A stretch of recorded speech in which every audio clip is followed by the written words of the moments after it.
रत्नागिरी जिल्ह्यातील संगमेश्वर येथे धर्मवीर छत्रपती संभाजी महाराजांच्या प्रस्तावित स्मारक उभारणीच्या दृष्टीने महत्त्वाची हालचाल सुरू झाली आहे.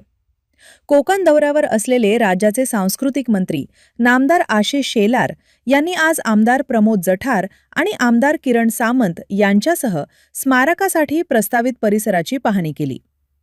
यावेळी सुमारे 4 एकर जागेवर उभारण्यात येणाऱ्या भव्य स्मारकाच्या कामांचा आढावा घेत शासकीय अधिकाऱ्यांनी कसबा ग्रामपंचायत येथे स्मारकाचे 3D सादरीकरण केले. तसेच संभाजी महाराजांना अटक करण्यात आलेल्या ऐतिहासिक वाड्याची, शास्त्री नदी परिसराची आणि भग्नावस्थेतील मंदिरांचीही पाहणी करण्यात आली.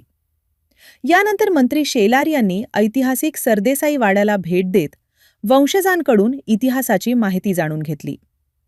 धर्मवीर छत्रपती संभाजी महाराजांचे भव्य आणि प्रेरणादायी स्मारक याच परिसरात लवकरात लवकर उभारले जाईल, अशी ग्वाही मंत्री आशिष शेलार यांनी यावेळी दिली. दौऱ्यावेळी भाजप नेते वैभव खेडेकर, ओबीसी जिल्हाध्यक्ष सहदेव बेटकर, पदाधिकारी आणि शासकीय अधिकारी उपस्थित होते.